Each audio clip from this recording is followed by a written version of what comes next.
Hello, hello. Welcome to the Plasma Implementers call number 20. And it's 20 because it's 2.0, you know? We're reboot, refresh, exciting.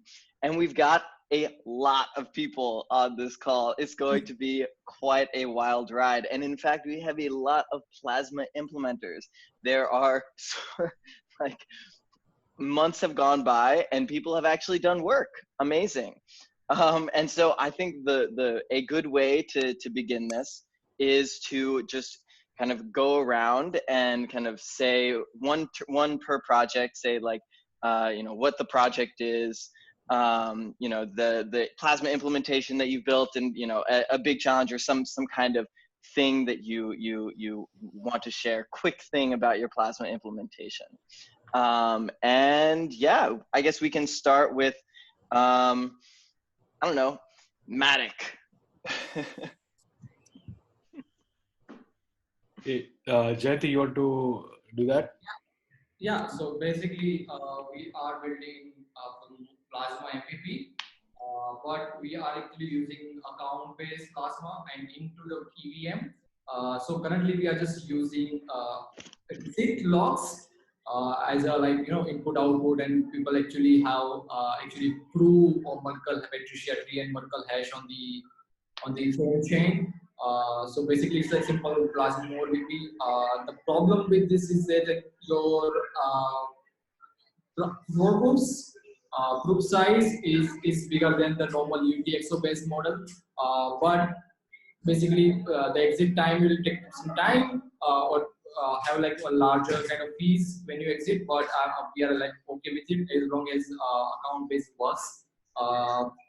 Now we are actually facing some problems in fees, how we can use fees in this structure. Plus we also, we also have like mass exit problem as all the Plasma MVP has. So we also looking to what we can do with Plasma mass exit. On top of it, we are actually using proof of stake just to make sure every validator has like incentives to run the chain as long as they want, like kind of thing. So currently like we are supporting ERC 721, ERC 20 for Plasma security, and if you want to deploy any other contracts just to support other logic, state logic, you can rely on proof of stake security basically. And for your other tokens like 20 and 721, you are good to go basically. Yeah. Cool. Yeah, so I mean, we have some ideas over fees, but maybe after this intro, we can share some ideas on fees, how we can use it, and it actually works with any kind of Plasma implementation. It's spec agnostic, I would say. Yeah. So, but yeah, I mean, this discussion, yeah. Cool. How about the matter? Yeah. Alex. Which one? Oh, good question. Whichever. Okay. Well, I will make my introduction very short. I moved a little bit away from like a pure Plasma implementation and started to work with CK stuff. I don't see George's in this chat, but for the last 3 months, I wanted to do a kind of proof of concept with him for Plasma cache for history compression, especially with the new hashes which came last week. It should be sub-second proving time on a cell phone for a huge number of blocks and a quite deep, deep tree for a block. So this part is very interesting for me. I'm more in just implementing side and trying to make the new Plasma construction and just general utility stuff. Nice. Leap down? I guess that's me, unless there's someone else here. Okay, hi, I'm Johan, and leap down. So we've been online on mainnet with more viable Plasma running Tendermint underneath since February, and we've done a couple of thingies to test it, like pop-up economies, and I just came back from the Cannes Film Festival where we've kind of done like ERC 721s to manage movie rights and stuff like that. And I guess I want to kind of talk about how we can work together. So I'm more interested in the implementer side, of course, also in the research side, so whatever. But I think there is kind of stuff that we can do to do watchtowers together. And also I have this distributed breeding thing that I put on the ETH research a long time ago. So the idea is kind of that, you know, contracts exist across multiple chains, and we get the economics right of minting and stuff like that. I think the biggest thing that I've learned over the last 4 months is basically the capital lockup that Plasma causes. I think it's its biggest drawback. Like the exit duration of 7 days. Of course, you can have like a market maker or something like that, but you still lock up a lot of capital. And I don't see that users will kind of accept that in any, like in many use cases, maybe in some. So yeah, that's Leap DAO. Cool. Yeah, that's super interesting. Crypto Economics Lab. Erika, please go ahead. Go ahead. Us, we three, me, myself, Shogo, and Shuhei are from Crypto Economics Lab. We have been implementing Plasma and building Plasma development, Plaps development framework based on Plasma cash flow. And we've been going through some huge transition after I've gone past these 2 months. So could you give everyone, Shuhei, could you give everyone some updates from us? Yes, we had been developing original Plasma implementation based on Plasma cash flow, but now we are developing Rust implementation following PG spec, and also developing basic predicates for our use case, such as payment with instant finality and swap, and more complex application. For example, voting payment channel network on predicate. And also research fast finality contract and checkpoint predicate. That's all. So basically, we are chasing what can be generalized and what cannot be generalized. This is very important research question of us. And for example, like voting on Plasma, like please imagine that ZEXE, that ZK snacks on Plasma kind of thing for anonymous voting scheme is a little bit different from predicate, I believe. That kind of the generalizable things and the not generalizable things classification is our concern. So basically, there is no concern just following to the Plasma group specs. And we want to focus on the building some application, building some predicate on Plasma group. So that's kind of what we are. Thanks. Cool. I guess Plasma group. I would talk about it too, but Ben or sure. Yeah, I can hop in. Hey guys, I'm Ben from Plasma Group. We're building a TypeScript implementation of cash flow. I guess since the last implementers call, our most significant breakthrough has been on developing these notions of predicates, which allows you to sort of write arbitrary spending conditions. I think we have on the agenda to talk about the relation between that and Leap DAO because it's definitely super similar. There's some cool relations there. Yeah, but we're very excited. We're very excited to have an architecture that finally allows you to build custom exit games, which is very exciting. Woo. Kayoken/Matt. Heyo. So our Plasma MVP implementation has been live on mainnet since about January. We also completed an audit through Authio and released both our smart contracts, our sort of Plasma D daemon, the Plasma CLI, and then also a TypeScript-based SDK so that people can launch things in the browser. There's also a browser-based wallet that you can use sort of to teach yourself how to use our SDK. As far as challenges go, I think the biggest challenge we faced is determining the appropriate level of abstraction that Plasma should live at. And what I mean by that is, is Plasma designed to be a sort of low-level piece of infrastructure that users sort of never interact with, or is Plasma itself the product that we present to users? And as a result of this, I think, uncertainty, you know, while we have been live on mainnet, it's been tough for us to sort of grow the user base, given that we're not 100% sure yet exactly where Plasma is supposed to live from a product standpoint. Wow, fascinating. Yeah, I would love to talk about that more, but Leverage or leverage. Yeah, that's a commonly sort of mispronounced version, and now we have started accepting it, so it's all good. No, all cool. You know, we thought we were clever by trying to misspell it and, you know, make leverage interesting by spelling it like that. But I think everyone's calling it leverage. And in fact, we have an internal joke saying maybe we should get like a blue jay or some bird as our logo. So it's all cool.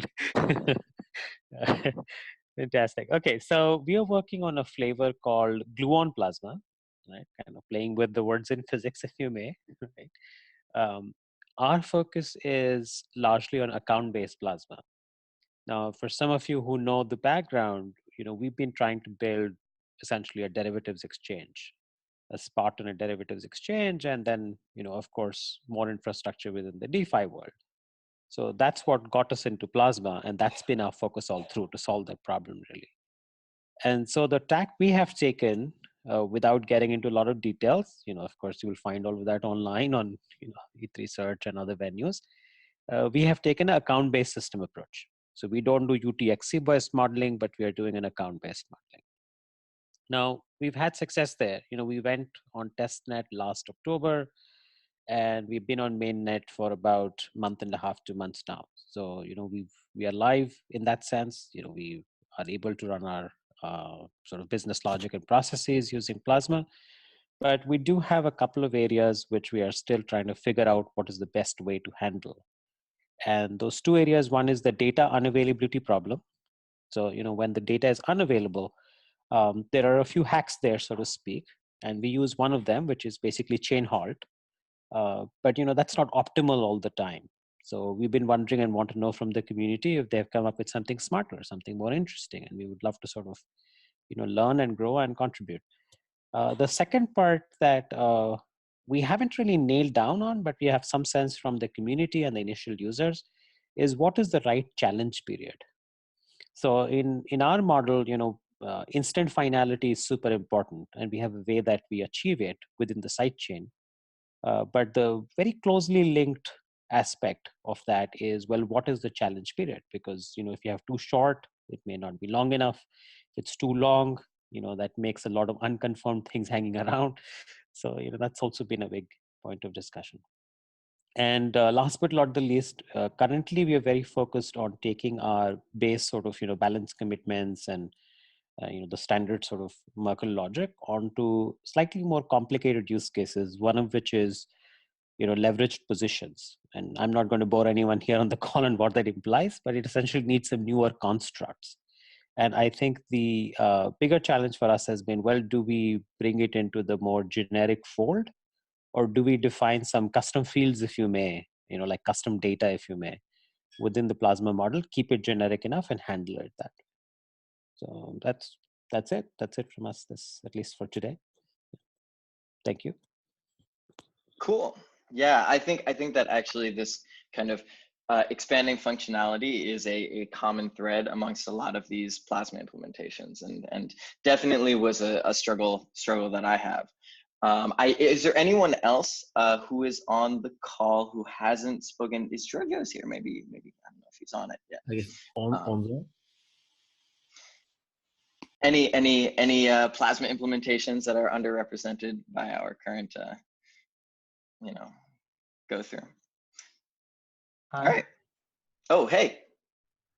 Hey, I'm Kevin, and my team are implementing some Plasma EVM. We published our paper last year, and we finished our POCs about maybe 4 months ago. And we are using the terms and concept like some entering and exiting between loop chain and a plasma chain, and the implementation is finished.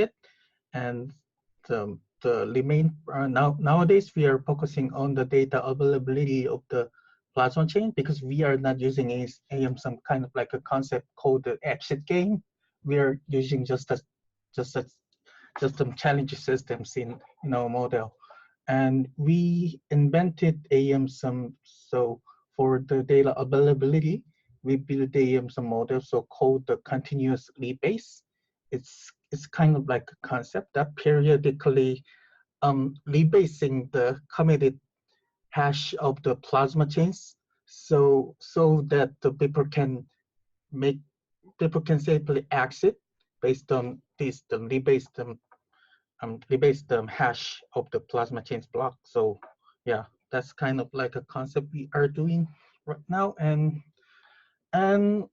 last month in this month we opened our public testnet, and we write some documentations about how we install this plasma chain on our laptops, or some kind of like a so-called liquestable contract. It's liquestable is some spec that in order to entering and exiting between the loop chain and the plasma chain in our model. So yeah, and yeah.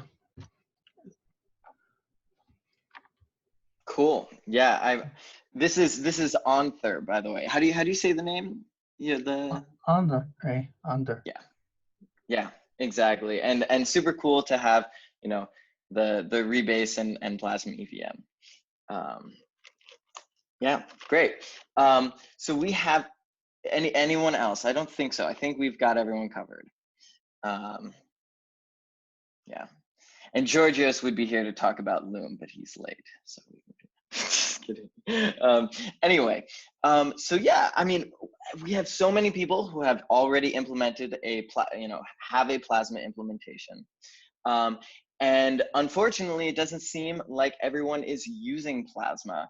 I personally have used my Plasma implementation and played around with a bunch of other people's, but barely any of my transactions are going through Plasma. I mean, to be honest, not barely my transactions are going through blockchains more generally.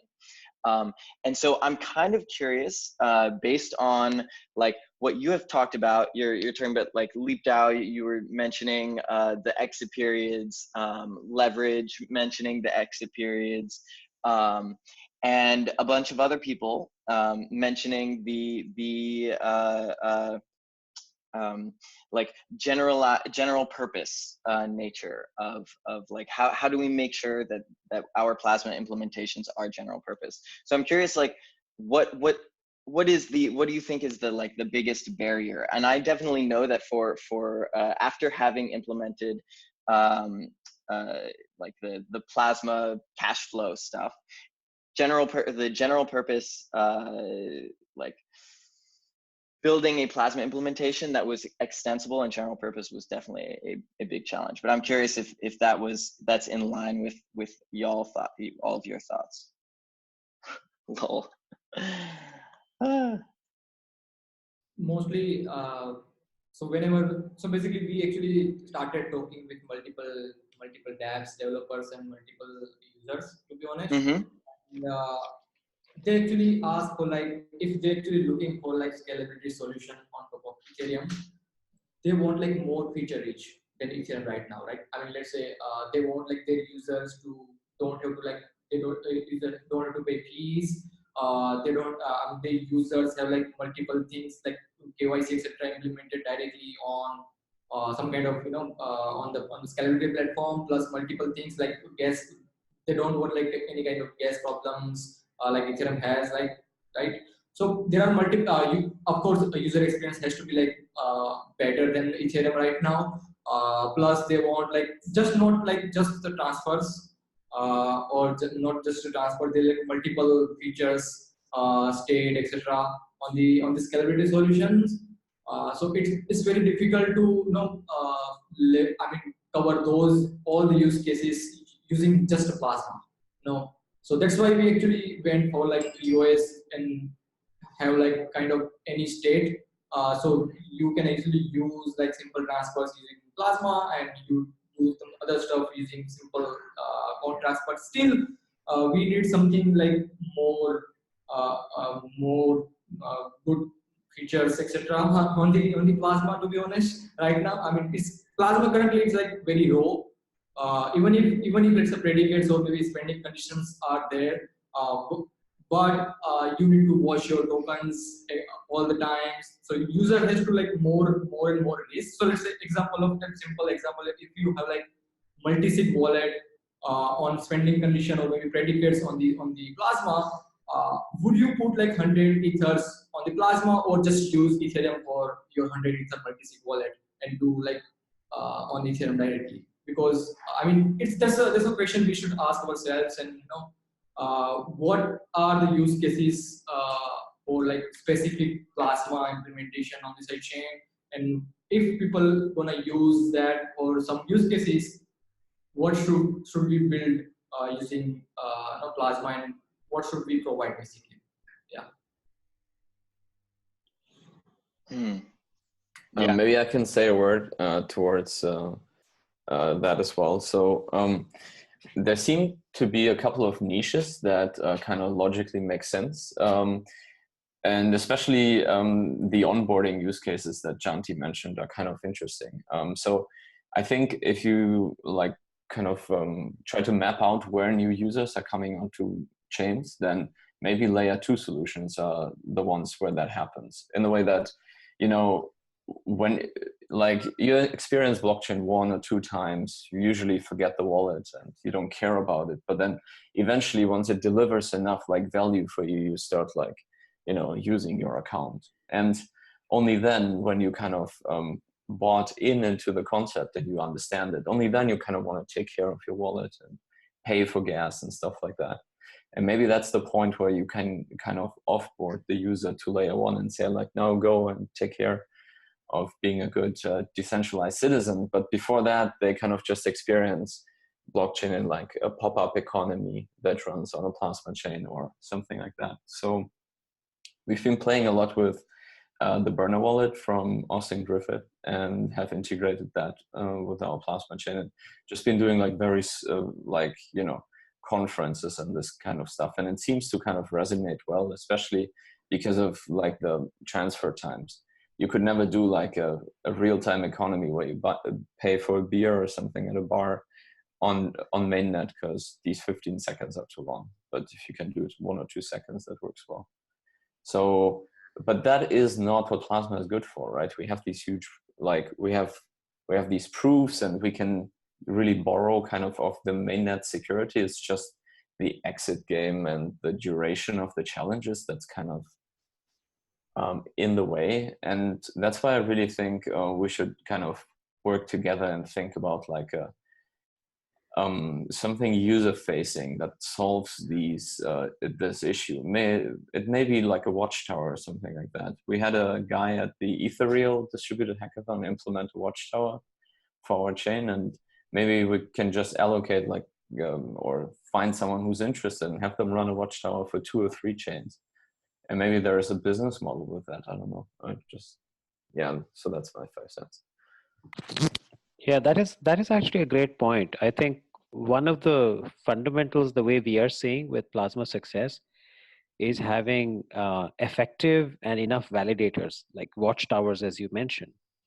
And because, you know, it is, as I like to call it, optimistic security effectively, right? Like you are sort of relying on the root chain, and somebody's got to see, even if there's one person, but at least there's got to be that one person at any given point in time. So I think having an ecosystem, having economic incentives for validators, just like they do it, let's say, on other types of systems, whether it's, you know, proof of work or DPoS and any other system, who would then do that on side chains. And you're right, if they can do that on multiple side chains and have a good economic model, they'll be incentivized to run those, you know, watchtower bots or whatever they may be. So that's a great point. Yeah.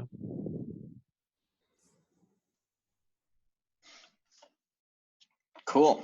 Yeah, I'm definitely in line with everything that has just been said. It is like the fact that Plasma has not yet really gotten adoption is kind of sad. But I think that it is definitely poised to be adopted. And I think that actually, at least I feel like Johan, what you said about like working together to kind of make this happen is really important. And I think that these Plasma implementers calls are, a way to work together and coordinate a little bit better.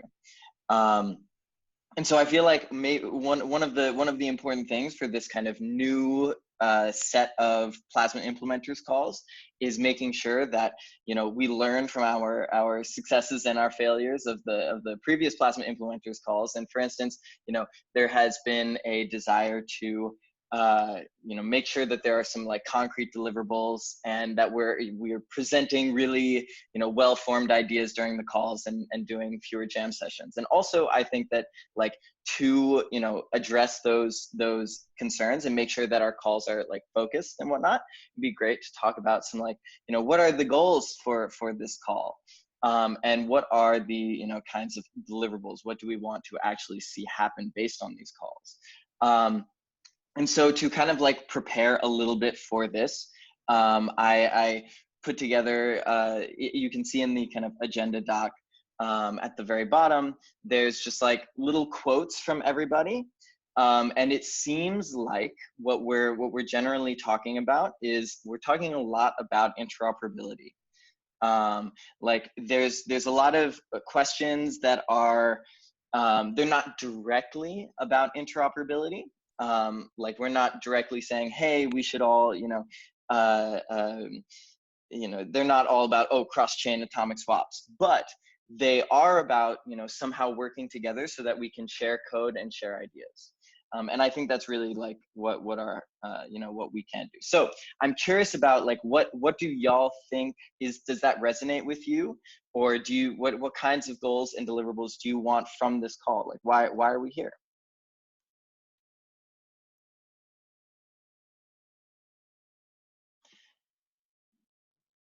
And also, yeah, Johan, you go. I was gonna. I unmuted myself. The signaling, we got it.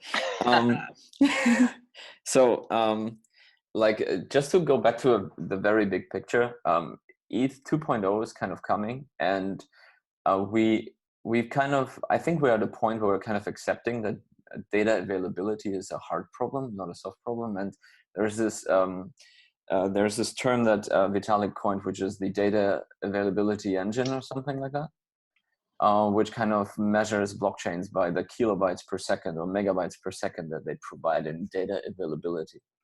And with Plasma, we're sitting kind of on this uncomfortable seat where we don't have a solution for the thing, but we deal with it instead through like the notion of time, which by the way, in the philosophical term is an illusion anyway. But so we're dealing, and that makes it very uncomfortable. And I would maybe just like to talk about where you guys see Plasma like fitting in when ETH 2.0 is here, and what if we don't make it until then? Like, why are we here? It doesn't make any sense. Great question. Yeah. It's interesting. I think one of like the mental models that I've like established after working on Plasma for a while has been that like almost Plasma is trying to solve like data unavailability, not by like making the data available, but like by making the data sort of safe in the event of unavailability, right? Which is sort of to me like the parallel, but like how I think about like ETH2 versus Plasma as scaling solutions is like ETH2 is trying to make a bunch of data guaranteed available, and like this Plasma exit game is here to say if the data is unavailable, we're still safe, right? So it's almost like two sides to a coin, no pun intended, right?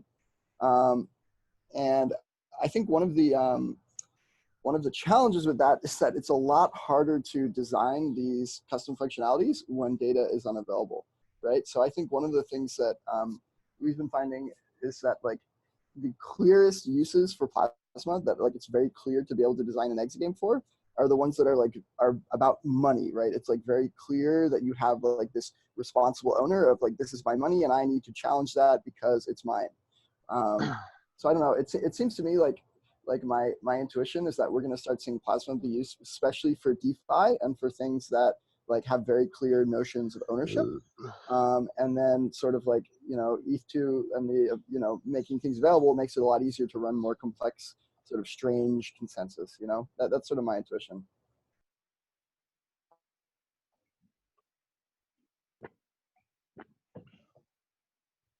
I think I was also looking at George's notes on the the topics and agendas thread, and I think that it makes a lot of sense to kind of make it more structured. And since there are two clear different or two or three different families like MVP and cash flow, it also makes sense to kind of break them down into maybe multiple calls if all people are up for it. And so I think that would lead to a little bit more structured discussion. And we could, I mean, I know this call is happening after a long time, but we could kind of, work towards specific outcomes if that is possible. I mean, we could discuss that. Yeah. Right now it seems like it's like a jam session. Yeah. I would have one more topic if I may. So, we've been working on the Sol EVM implementation, which is supposed to allow the verification of off-chain computation. And I see a lot of projects that also do EVM-based plasma, or like some, not a lot, but and I wonder how. And then of course there's the predicates. So I wonder if there is not a way that. Yeah, so I just kind of want to understand if there is anyone interested in kind of using the Sol EVM stuff that we've done. And maybe we can share the effort there across projects. So we're funded for this from the Ethereum Foundation, but I mean, we need kind of to understand the requirements from other projects and so on. So this Sol EVM implementation is something that I would like to see more collaboration on, kind of invite. Johan, last time I was like working with Sol EVM. There's a problem with like memory and storage, right? So is there any problem? I'm actually out of touch of Sol EVM right now. But what do you think about storage? Is it like still the same stage, or did you like improve any in terms of memory proof and storage proof? Yeah, storage is still completely excluded. So the Sol EVM does not just throws if it encounters S store or S load, just because there's kind of no environment. What we do is we take a UTX, like a transaction with its inputs and outputs. And this is the only thing that the transaction receives as input. Like Ethereum transaction sees the global state. Our Plasma transactions, they only see the state of what you reference with an input. So you have a very reduced, and that's why we can run proofs that fit into the block gas limit. And if anyone has an idea how to improve that. Yeah, I think that that's like a super good point generally, where like we have all built a lot of tools and we want each other to use them. And we want to be able to build on top of each other's tools. I would imagine, I definitely do. And I think that all of these tools really fit into a cohesive kind of like layer 2 package, right? And we can really onboard people onto layer 2 using all of this stuff, but only if our developer tools are actually, sufficiently advanced. And I think the only way for them to get sufficiently advanced is for us to interoperate and share and reuse ideas. Like there's no reason for us all to reinvent the same kinds of stuff and have the same kinds of specs. And so I think that's really critical. And kind of like to what Ben was saying, this like the impending ETH 2.0, right? First off, I mean, Justin Drake said that there are certain things that Plasma can do that ETH2 can't. There's certain levels of scale that Plasma can reach that ETH2 can't. But even before that happens, Plasma can take a huge amount of pressure off of the kind of scalability narrative from ETH2, and we can really, the designs actually resemble one another with just slight trade-offs, right? Like really, Plasma in its best form is a general purpose, you know, scaling solution with kind of multi operators, which are kind of, you know, block producers or something like this in the ETH 2.0 land. So I really think that these are all kind of connected. And so, yeah, like once, I mean, considering we're all working on kind of the same platform in some sense, like, yeah, how can we make sure that the output of these calls is as, you know, productive towards that end goal as possible? And I think it's definitely an open question to some extent, and what y'all want to actually do.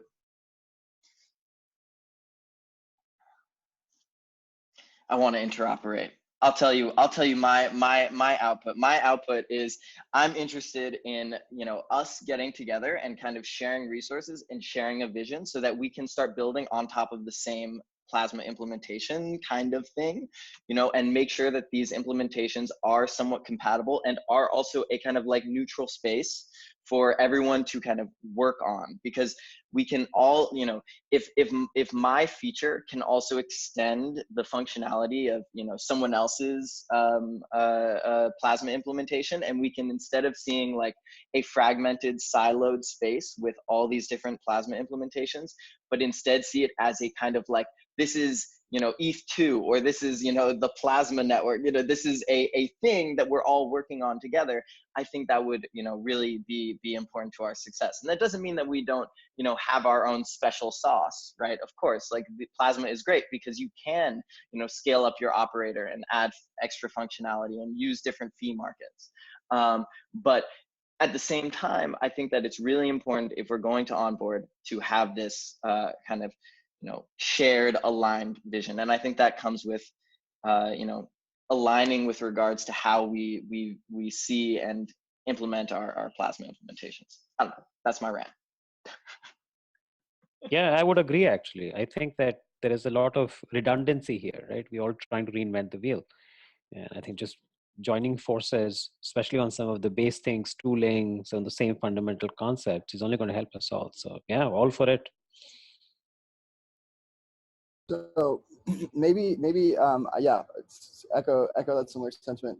Maybe one good, like, very concrete thing that we can do on this front is like just would be to understand everyone else's data structures.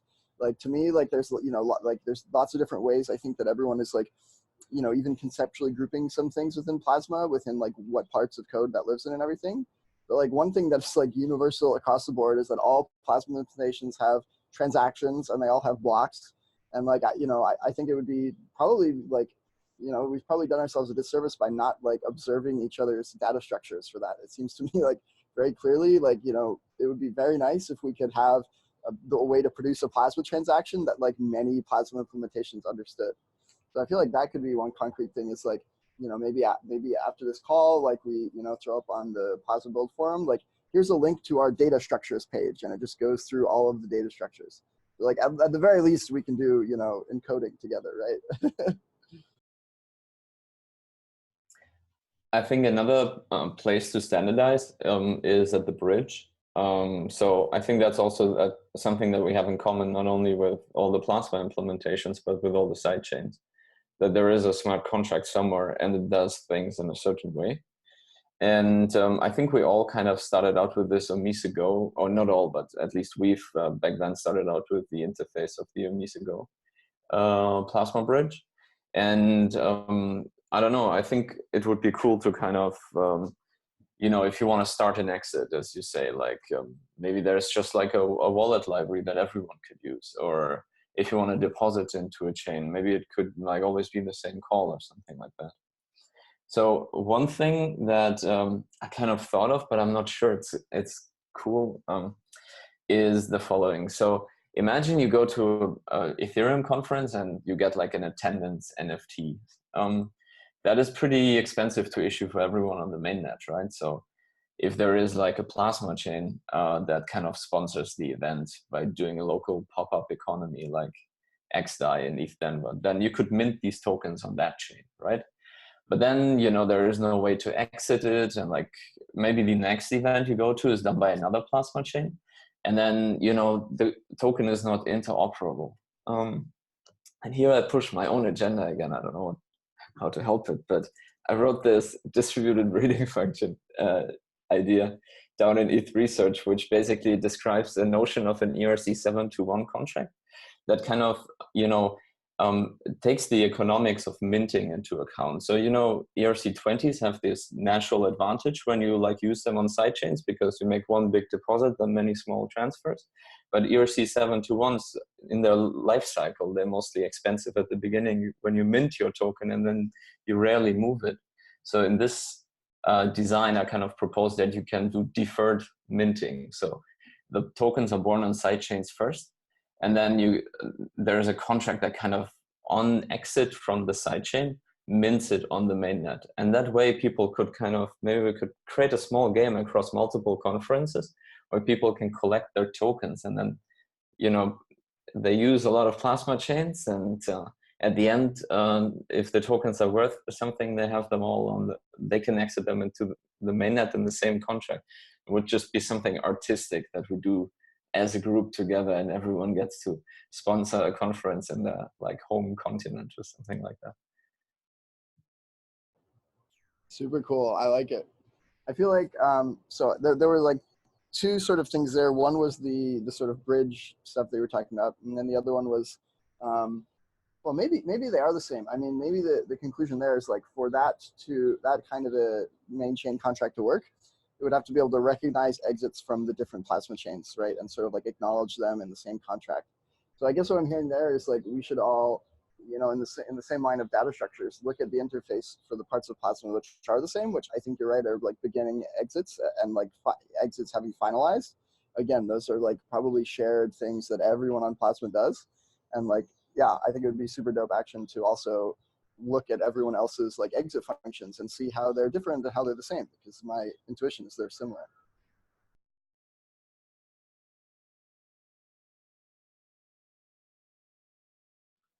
So just taking another sort of related point, I mean, we've been talking about, users, so to speak, right? The other part would be the developers, other people who can build on top of Plasma. And I felt like what you guys did, when I say you guys is, Ben and Carl and others did at EdCon, for example, right? You guys did that hackathon around the Plasma group. I thought more than anything else, it was very educating for a lot of new people, is how I understood. As I was talking to people, there's oh, I never really knew what Plasma was. Right, I'd heard of this buzzword, so to speak, that Plasma is this magic wand, and now I know what it does, right? So a lot of engineers really played with it. They got their hands on it, because many engineers are not comfortable just with research specs. They want to actually play and feel with something, right? So I think the other way we can bring these energies together is maybe even have a lot of these sort of broader Plasma-centric hackathons, right? And we can, of course, combine them with conferences because people are already there, but even outside that, who knows, right? We can partner with the ETH groups and whoever else. And that way, what we are doing is we are helping people understand what are the basic fundamentals of Plasma, so to speak. Where are they, same? And like you said, the concepts like data structures and exit functions and others would be very exhaustively end up being studied, not for the sake of being studied, but because they'll have to build something. And so now they'll have to do something meaningful. So that's maybe another, just putting that thought out there, that maybe we can combine, and whoever is up for it, we can organize a few of those with the next set of conferences and events that's ahead of us. Yeah, I like that a lot. And I think, you talked about how that is a great way to get us to learn data structures just by having developers, try to use them, right? Which definitely makes a lot of sense to me. And I think what that also, another reason I like that is that will also help us illustrate some of the differences between these Plasma implementations, right? Because it seems to me we all share some common set of functionalities, and then everyone is making slightly different trade-offs to sort of put their particular implementation at a different spot, right? So even to have developers sort of learn building on different platforms, just understand what platforms are good for what is probably super valuable as well. So I really like that. We also, in terms of tooling, we've also been working on a Plasma wallet. So that's a mobile app, and that's taken a lot more time than we expected. So we started building in React Native, and it's taken a lot more time than we expected. And I think in terms of user access, that's one important part of the user abstraction. Yeah, and if if you guys are interested in that, right now, there is a lot of scope for collaboration there in terms of a common or 2-3 Plasma wallet specs, kind of interacting with all the Plasma variants. So again, it goes back to the data structures, the exit games. So if we can do that shared repository or something of that sort, we could start thinking about that as well. But damn, it takes a lot of time. I want to pick up on the wallet stuff. I had a call with Austin Griffith yesterday, and currently his thinking is along making the Burner wallet kind of an app store for onboarding. Imagine you have your kind of mainnet decentralized application, but you kind of, for new blockchain users, you need kind of this safe space where they can test stuff and they don't need like a backup private key and stuff like that. And this is what he wants the Burner wallet to be long term. And for that, currently it's hard baked with XDAI, which is, come on guys, is this really what is it? What we call decentralized scaling? So I think we should kind of get in there. And what we've proposed for his wallet is an architecture where you have pluggable, layer 2, how do you call that, interaction. So that could be, maybe one thing we could do is kind of go out there and say, this is how you plug our chain as layer 2 in your wallet. And then when people come and want to build something on the Burner wallet, then, they just pick from the chain which has the best attributes for them. And definitely we as a, Plasma community should work on getting ahead of XDAI, not just running behind. I also want to talk about on fees. So I don't know how you guys actually using collecting fees in Plasma.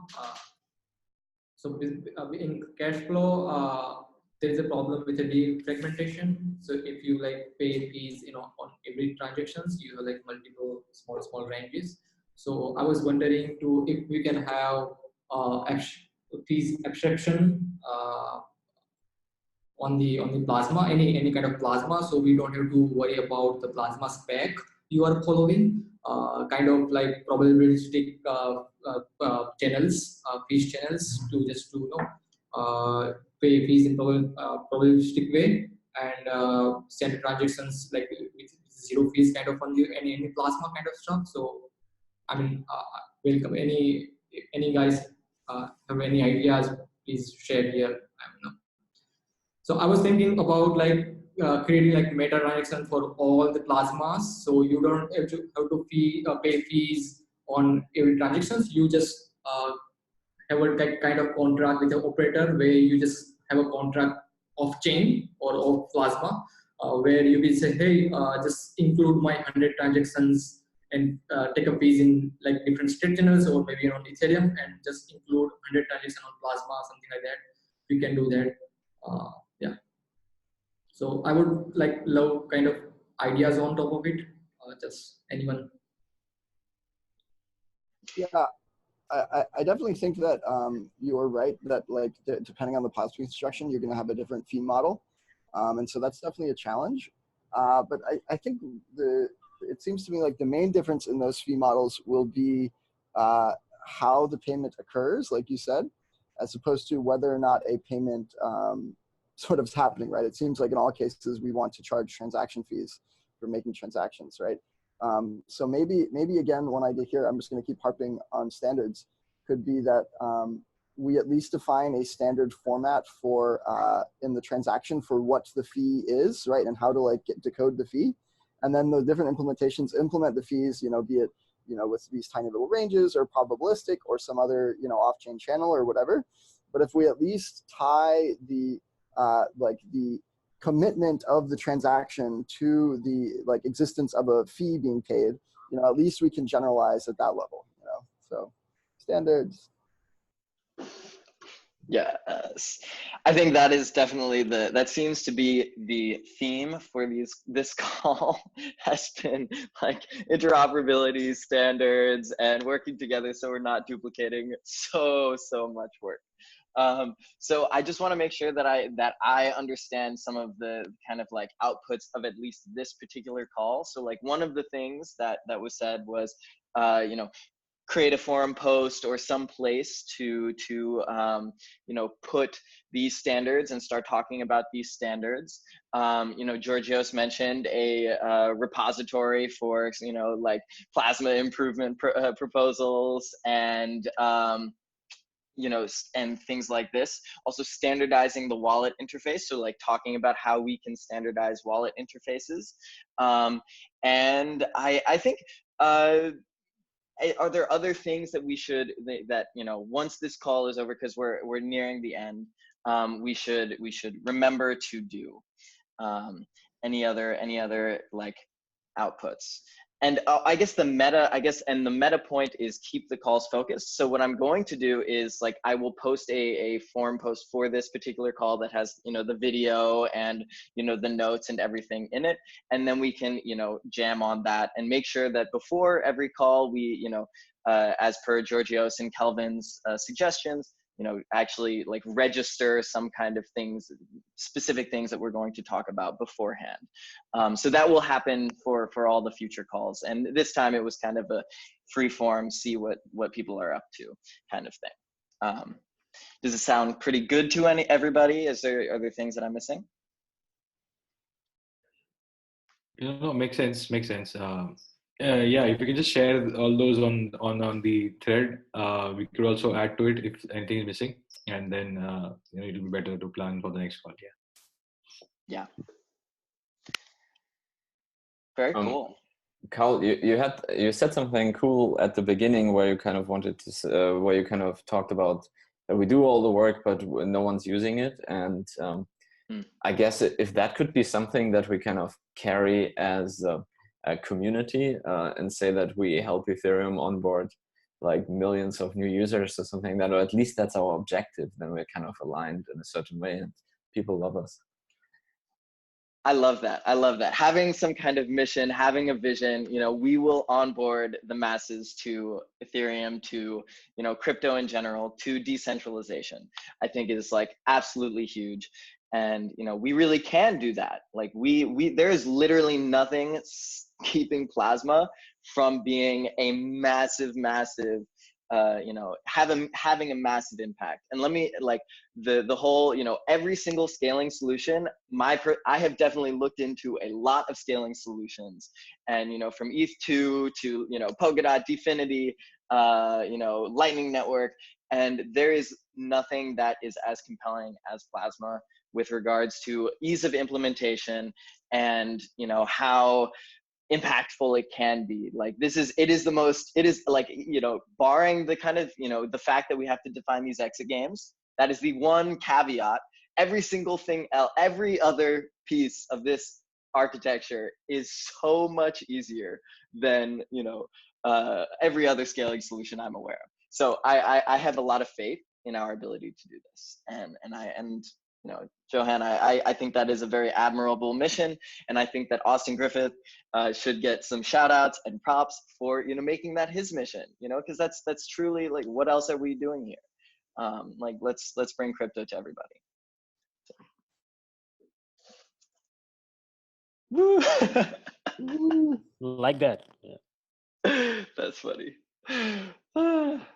The quirks of having online video conferences with large groups of people. Anyway, if anyone has some like closing thoughts, those were mine. We're nearing the end of the first historic Plasma Implementers call. 2.0. Yeah, the only thing that I would say is like I like how we started this by saying we should have action items, you know, going like in and out of calls. And to me, like the biggest one that I would love to see is if we had just a forum post that linked to everybody's data structures and contract interfaces. That would be like so informative. Like the amount of overhead to go through another Plasma code base and find the data structures is hard. But if we all just, like, we know it for ours, it's a really easy link. So if we had that all in one spot, I think that would be super, super cool to see. Let's do it. All right. Well, unless there's anything else, I'll give 5 more seconds. All right. Well, thank you, everybody. Yeah. So much fun.